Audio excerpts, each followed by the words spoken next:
Hello students, today we will see this lines and angles chapter. So we will try to understand कि इसमें कौन कौन सी जो terms हैं क्या क्या है. कुछ बच्चों को लगता होगा कि लाइंस एंड एंगल्स सर ये तो पढ़ा हुआ है, लाइंस भी हमें आती हैं, एंगल्स भी हमें पता है, टाइप्स भी पता है, but there are so many terms in this particular lines and angles. So we have to understand each and everything again and please try to understand because आपको कुछ चीज़ें ऐसी होंगी जो आपको पता है और कुछ चीज़ें ऐसी भी निकल कर आएंगी जहाँ पर आपको ये देखना है कि ओके ये हमें नहीं पता था, ओके दिस ये कनेक्शन यहाँ से आया है, राइट. तो मैं वन बाय वन में आ रहा हूँ पॉइंट पर. मैंने सबसे पहले एंगल किया, डेफिनेशन मैंने यहाँ पर लिखा है, आप देख सकते हैं. An angle is the union of two non collinear rays because each in definition अगर आप देखते हो तो बड़ा टेक्निकल डेफिनेशन दिया हुआ है. अगर आप बात करते हैं non collinear, non collinear means कि अगर by the way I am taking this particular रे, राइट, और this is the initial point, this is called the initial point, right. ये जो हमने इनिशियल पॉइंट माना है जहां से स्टार्ट हो रही है सारी रेज, और अगर दो नॉन कोलिनियर रेज मतलब जो एक लाइन में मूव ना करे, इट मीन्स कि अगर वो यहाँ से है तो वो ऐसे मूव ना करे, because if they move in same line तो फिर वो एंगल का जो डेफिनेशन हम बात करना चाह रहे हैं, जो एक्चुअली बताना चाह रहे हैं, जो एक्सप्रेस करना चाह रहे हैं, वो मीनिंग निकल कर नहीं आता. यस, बाद में एक चीज और आती है, हमने इसको भी एंगल बोल दिया है, वो एक अलग बात है, बट जो एंगल का जो एक्चुअल डेफिनेशन है वो यही है. वो क्या है कि अगर दो ऐसी नॉन कोलिनियर रे हैं, अगर वो कॉमन पॉइंट से स्टार्ट करती हैं तो वो जो एंगल बनेगा, जो उनके बीच में जो बेंडिंग आएगा, स्लोप आएगा, this is also called sometimes slope. ये आगे की क्लासेस में आपको देखने को मिलेगा. तो इस स्लोप को नाम दिया गया एंगल. मीन्स वन रे का दूसरी एंगल के साथ जो स्लोप बना है, जो स्लोप है वो angle, right. And later on हमने क्या किया, हमने इसी मूवमेंट को, क्योंकि हम ये मानते हैं कि ये बिल्कुल फिक्स पोजीशन बनाया था कि ये लाइन जो है, ये वाली जो रे है, इसको सपोज हम फिक्स मान लें, राइट, और इस रे को ही मूव किया जाए तो ये बहुत सारे एंगल्स बना सकती है, राइट, इस तरह से. तो अगर मैं इसको थोड़ा और डिफाइन करना चाहूँ तो ये कहीं ना कहीं एक सर्कुलर फॉर्म क्रिएट करती है अगर मैं रेडियस फिक्स करता हूँ, right. So this is called angle.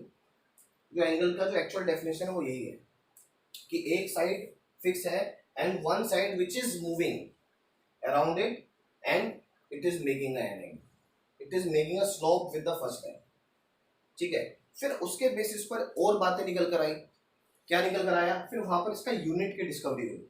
Unit जो बताया गया आपने भी पढ़ा है, उसको डिग्री के नाम से था. This is called the standard unit. जो इसका स्टैंडर्ड यूनिट है वो डिग्री लिया गया. अभी थोड़ा और आगे चलेंगे आपको तो इसका एक यूनिट और देखने को मिलेगा, उसका नाम है रेडियन, राइट. वो रेडियन भी कभी हम डिस्कस करेंगे. अदरवाइज आप जो है एक 11th क्लास का वीडियो है, जो बच्चे इंटरेस्टेड हैं वो उस वीडियो को देख सकते हैं. Measure and degree means conversion of degree and radian. तो वहां पर वो उस चीज का बिल्कुल डिफाइन किया हुआ है कि उसका कैसे इसका इसके साथ रिलेशन है, इन दोनों का क्या रिलेशन है, right. Okay, we will not discuss this one yet here. अब यहाँ पर हम बात करने वाले हैं कि हमने इस चीज को समझा कि स्लोप है तो वो एंगल बनता है. Now I am coming to the point कि सपोज कोई एंगल मेरे सामने बना, दिस वन. तो दिस एरिया जो इस इन दोनों लाइंस को एक्सटेंड करने पर जितना एरिया कवर होगा, the whole area is called the interior area, interior of angle. क्योंकि जितना भी area, this is also infinite, ऐसा नहीं है कि ये बहुत लिमिटेड एरिया है, इट्स इनफाइनाइट बिकॉज एंगल के जो आर्म्स हैं दे आर इनफाइनाइटली एक्सटेंडिंग. तो इस पर्टिकुलर एरिया को नाम दिया गया इंटीरियर. ओके, एंड इसको इसी इंटीरियर की वजह से इसको इंटीरियर एंगल भी बोला गया, राइट. अब कुछ बच्चों को ये लगेगा सर इंटीरियर एंगल का मतलब क्या है, क्योंकि इसको छोड़कर बाकी जो एंगल बचा हुआ है इधर वाला, राइट, इसको छोड़कर बाकी जो एंगल बचा हुआ है उसको एक्सटीरियर बोला गया इसका, क्योंकि वो एक्सटीरियर रीजन में है, एक्सटीरियर एंगल, राइट. तो ये एक ऐसे छोटे छोटे पॉइंट्स हैं जहां जिन बच्चों को कुछ बच्चों को पता भी होता है but they are never understanding कि ये पॉइंट कभी बहुत काम आ जाते हैं, right. So this is called the exterior angle. Now the next term is congruent angles. ये छोटी छोटी बच्चों की डेफिनेशंस मैं बता रहा हूँ आपको, ताकि हम जो है बेसिक से स्टार्ट कर पाए इस चीज को. किसी को कोई नॉलेज कम है कहीं पर, किसी को किसी कॉन्सेप्ट में कमी है, तो we can build up the concept है. Congruent angles. कॉन्ग्रुएंट एंगल्स का मतलब है कि देखिए, कॉन्ग्रुएंट एंगल्स का मतलब बच्चे बहुत कंफ्यूज होते हैं कभी कभी. Suppose A O B, okay, I am taking in 5 centimeters, 6 centimeters, and this angle is 30 degree. Correct. Okay, one more angle I am taking. Angle is 30 degree, but this arm is 7 centimeter, and this is suppose 10 centimeter. So we have to check whether these two angles are congruent or not. So mostly the students, because I have asked this question, to so many students. अब किसी भी बच्चे ने सही से reply नहीं कर पाते. बहुत बच्चे कम होते हैं जो रिप्लाई करते हैं, क्योंकि उनको कॉन्ग्रुएंसी से क्या लगता है कि साइड्स भी इक्वल होती है, क्योंकि वो ट्रायंगल से कनेक्ट करने लगते हैं. देखिए, कॉन्ग्रुएंसी हर शेप टू शेप चेंज होती है. लाइंस के लिए इसका प्रोसीजर अलग होता है, क्राइटेरिया अलग हो जाता है. लाइंस में it see only the length part, nothing else. Angles में it see only the angle part, not the arms, क्योंकि आर्म्स का तो कोई लेंथ डिसाइड ही नहीं है. आर्म्स का अगर बाय द वे हम कोई लेंथ डिसाइड भी करते हैं तो उसका एंगल से कोई यूज नहीं है, because we are seeing angle part only. हमने सिर्फ कॉन्ग्रुएंट किया है, किसको किया है, एंगल को. तो एंगल की वैल्यू चेंज थोड़ी हो रहा है साइड से. तो it means on that time we will say that congruent angles are those two angles where their measurement is equal. Length of arms can be any, right. Arms की जो length है वो कुछ भी हो सकती है, उससे घबराना नहीं है, right. So this is the one thing. Now students, we will try to understand the classification of these angles. You know the classification, right angle, acute angle, but there is one more process to classify the angles with the help of grouping of angles. So I am making a chart here that is called a mind map. Definitely that is I am making from my side, and definitely it will help you. So please see this one. Now you can see I have classified the angles. There are two criteria which I have supposed. अगर आप देखते हैं, ये वाला जो criteria है बिल्कुल non criteria है आपके लिए. इसमें कोई ऐसा नहीं है कि जो अननोन चीज़ हो आपके लिए. बट एक रिवीजन डाल देते हैं. इसमें सबसे पहले मैंने इसको क्लासीफाई किया मेजरमेंट्स के बेसिस पर. अगर मेजरमेंट्स के बेसिस पर आपको पता है कि क्लासीफाई होता है एक्यूट एंगल. जब एक्यूट एंगल की बात करते हैं तो इसका मतलब ये है कि ये 0 से ग्रेटर है, right. It is greater than 0 and less than 90 degree. It is greater than 0 and less than 90 degree. या आप ऐसा भी बोल सकते हो, अगर मैं थोड़ा इसको नॉर्मल उसमें लिखता हूँ, between 0 and 90 degree. 0 and 90 degree ऐसा समझ लेते हैं. मीन्स 90 डिग्री एग्जैक्ट नहीं हो सकता, 0 एग्जैक्ट नहीं हो सकता. 0 never comes in the category of acute angle. 90 degree never comes in the category of acute angle, because we have the separate name. For 0 degree we have 0 degree angle, for 90 degree we have right angle, right. For obtuse it will be between 90 and 180, because obtuse angle cannot cross 180. Obtuse angle cannot less than 90 degree, you know very well. For right angle it is equal to 90 degree. बिल्कुल सही बात है, equal to 90 degree है. Straight angle equal to 180 degree, right. Reflex angle is between 180 and 360 degree. This is between 180 and 360 degree. Complete angle it is equal to 360 degree. ठीक है, 360 के बाद कुछ होता नहीं है. 360 degree is the last one. After that you again come to the 0. तो ये था on the basis of degree के बेसिस पर जो बात करते हैं, right. Now I am coming to the next one, on the basis of nature of pair of angles. देखिए, यहाँ पर समझने वाली बात क्या है. समझने वाली बात ये आती है कि जब मैं बात कर रहा हूँ नेचर मीन्स कहीं ना कहीं दो एंगल्स हैं. कहीं ना कहीं दो या दो से ज़्यादा एंगल्स हो सकते हैं, लेकिन मैं अभी दो एंगल्स की बात कर रहा हूँ। दो एंगल्स ऐसे हैं कि जो एक कुछ डिफरेंट टाइप ऑफ रिलेशंस लेकर बैठे होते हैं, उनमें कोई ना कोई पैटर्न बन रहा है, वो जो पैटर्न है वही नेचर है उनका, राइट। अब उस नेचर को समझते हुए हमने उनका एक मीनिंग दिया है। This is the second classification. मैं अब धीरे धीरे करके उस पॉइंट पर आ रहा हूँ, तो till then I am removing this one so that we can explain one by one each and everything है, right. So now you can see, okay, I am giving the first name. First name is adjacent angles. I will tell you what is the meaning of this.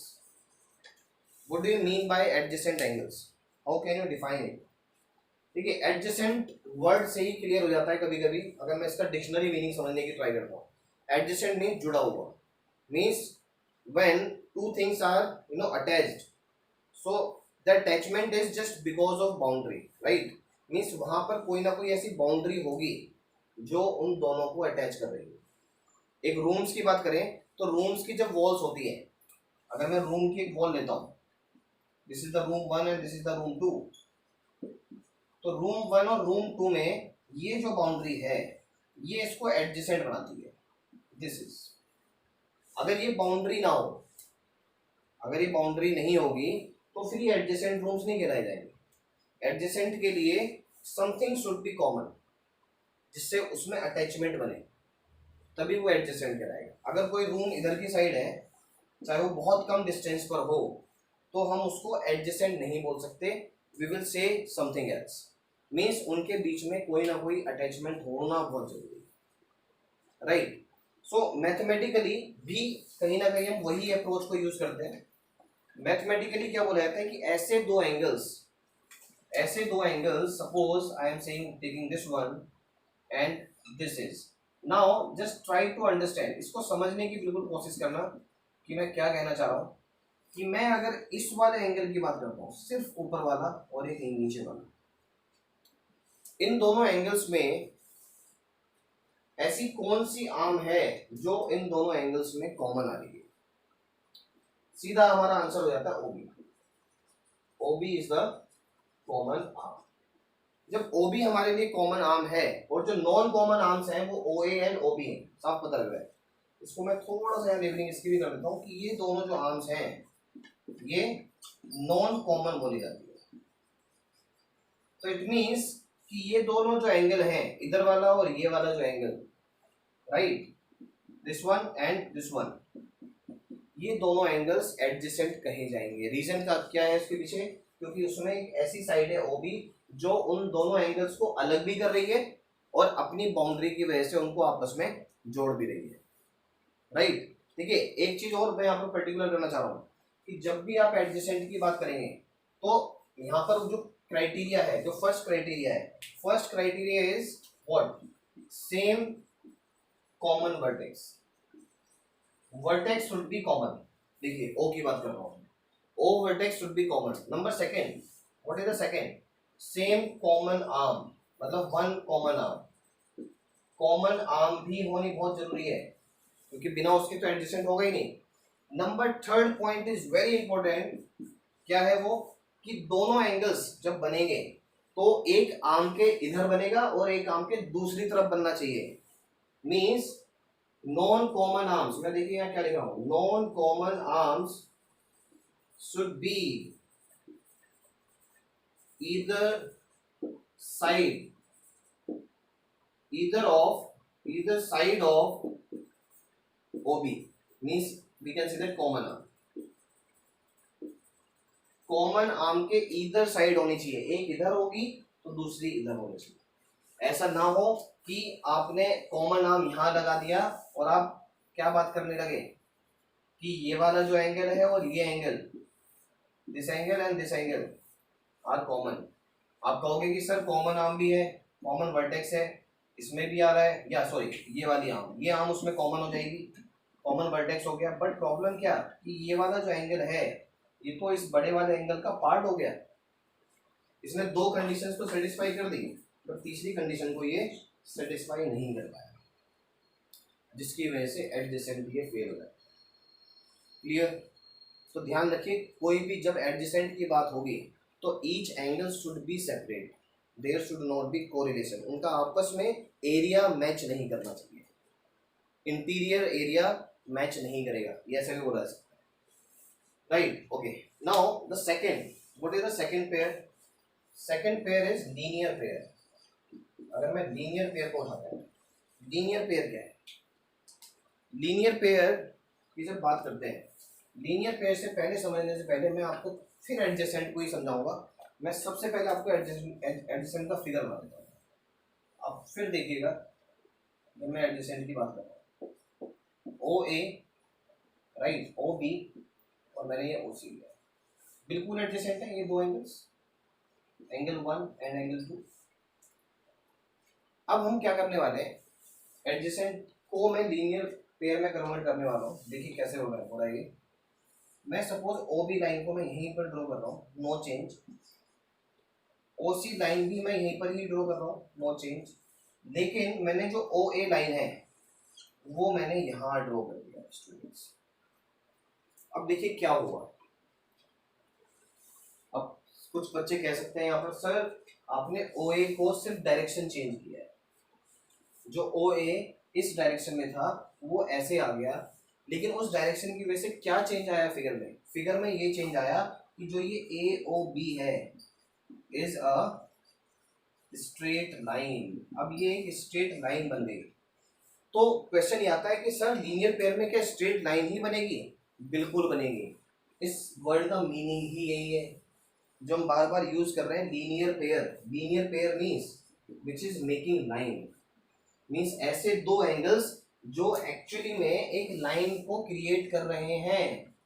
मतलब कि angle 1 और angle 2 की अगर बात करें तो ये दो एंगल्स आपस में मिलाकर एक लाइन बना रहे हैं, और वो ऐसी लाइन है कि वो एडजेसेंट एंगल्स की भी प्रॉपर्टी फॉलो कर रहे हैं, और साथ में एक डिफरेंट क्राइटेरिया उन्होंने ला दिया। क्या ला दिया? कि एंगल 1 और एंगल 2 का सम 180 हो गया है। अब क्वेश्चन क्या आता है यहाँ पर कि जो लीनियर पेयर है क्या सर वो एडजेसेंट एंगल होंगे? बिल्कुल होंगे। क्यों होंगे? क्योंकि लीनियर पेयर के जितने भी पेयर्स बनेंगे वो सभी के सभी एडजेसेंट एंगल की तीनों प्रॉपर्टी को सेटिस्फाई करने वाले हैं, तीनों क्राइटेरिया को सेटिस्फाई करने वाले हैं। बट जितने भी एडजेसेंट एंगल होंगे वो कोई जरूरी नहीं है वो लीनियर पेयर ही बनाए, क्योंकि एडजेसेंट एंगल की कोई कंडीशन ही नहीं है कि वो 180 डिग्री हो गई होगा। वो तो सिर्फ ये कहता है कि सब कॉमन आर्म होनी चाहिए, वर्टेक्स होना चाहिए, और जो नॉन कॉमन आर्म्स हैं वो कॉमन आर्म के डिफरेंट डिफरेंट डायरेक्शंस में हो। सिर्फ उसकी ये कंडीशन, उसको कुछ और नहीं चाहिए।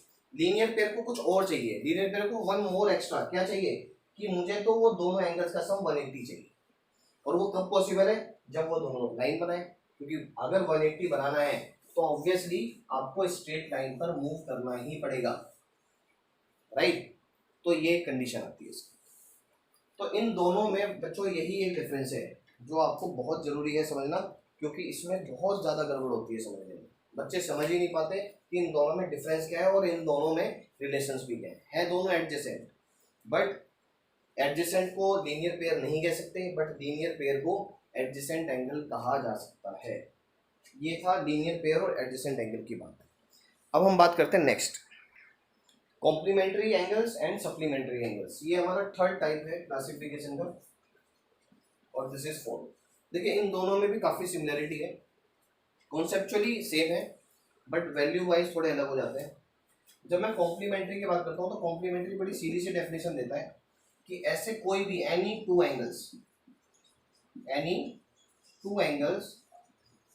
whose sum is 90 degree.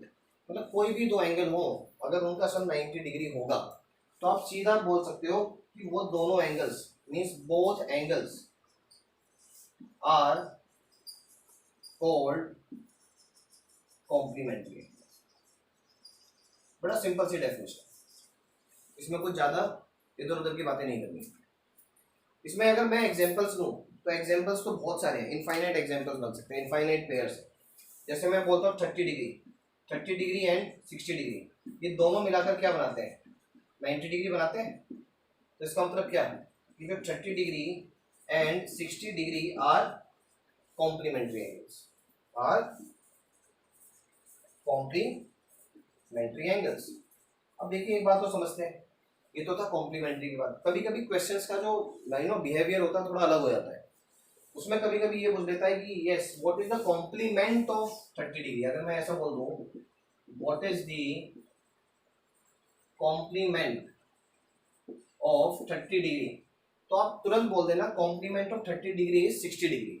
ठीक है, 90 में से सीधा माइनस करिए आप और आपको 60 डिग्री यहाँ पर मिल जाता है। तो जो 60 डिग्री होगा ये उसके कॉम्प्लीमेंट को प्रेजेंट करेगा, क्योंकि 60 डिग्री वो एंगल है जो 30 डिग्री के साथ मिलकर कॉम्प्लीमेंट्री को सेटिस्फाई करता है। कॉम्प्लीमेंट्री जो डेफिनेशन है, जो टर्म है, उसको बताता है। तो इट मीन्स वो उसका कॉम्प्लीमेंट हो गया, right. And same with the supplementary, यहाँ पर क्या होता है difference, any two angles whose sum is 180 degree. यहाँ पर ये 180 डिग्री बोल देता है, सेम वही प्रोसीजर। तो यहाँ पर फॉर एग्जांपल 120 60 डिग्री हो गया। देखिए कुछ बच्चे कहेंगे सर हम तो ये भी ले सकते हैं 189.9 एंड 0.1, बिल्कुल ले सकते हो, क्योंकि अल्टीमेटली 0.1 डिग्री भी एक एंगल तो है ही, राइट। तो इट मीन्स ये आता है। अब यहाँ पर एक पॉइंट और आ गया, क्या आ गया कि सर लीनियर जो पेयर था उसमें भी आपने हमें 180 ही बताया, उसमें भी एंगल 1 प्लस एंगल 2 की वैल्यू आपने 180 बताई थी। तो क्या हम इनको सप्लीमेंट्री कह सकते हैं? इसको लीनियर पेयर को।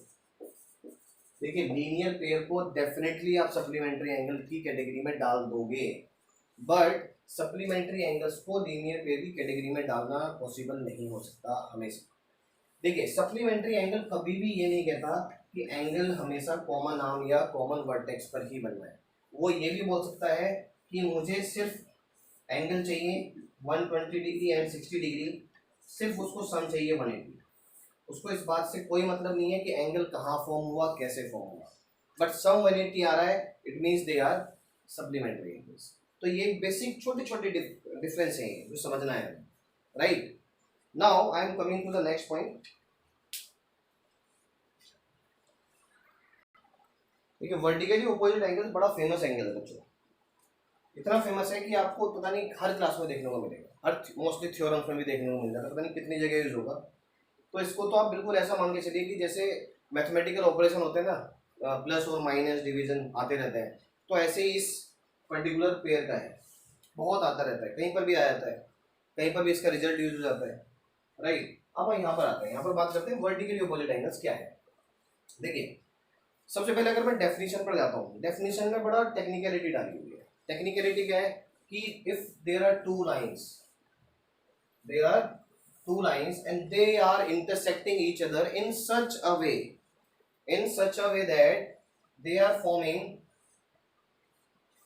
To opposite angles. देखिएगा जो मैं बोलना चाह रहा हूँ, two opposite angles in such a way that there should not be common arm.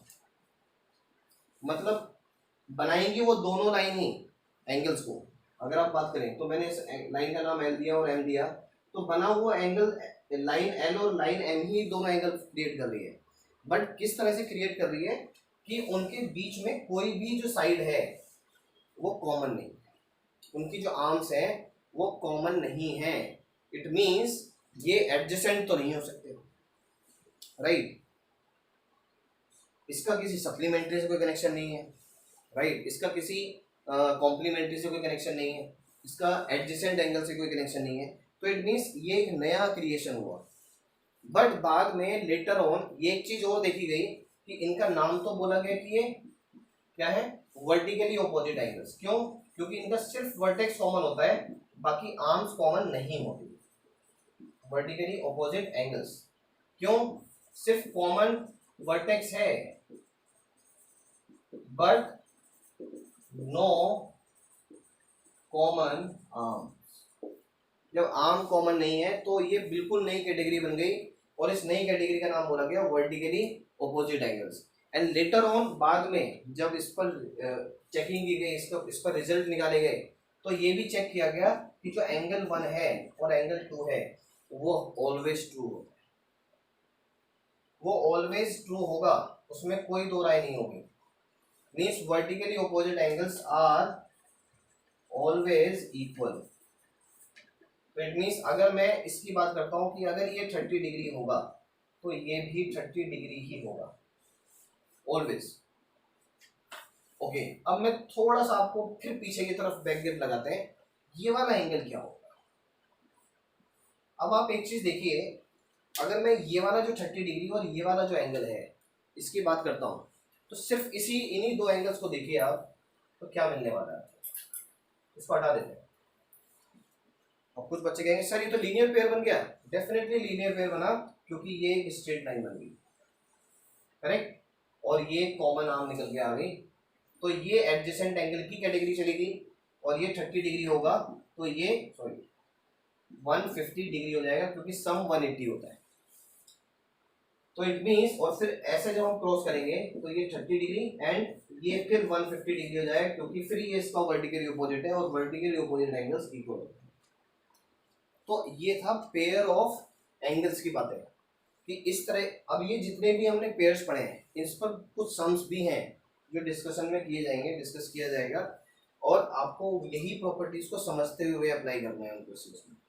क्योंकि अगर आपका कॉन्सेप्ट क्लियर है तो फिर न्यूमेरिकल पार्ट में कोई प्रॉब्लम करनी नहीं होता, राइट।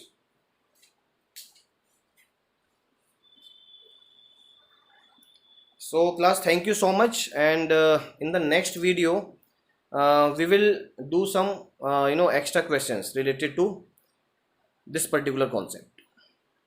Thank you.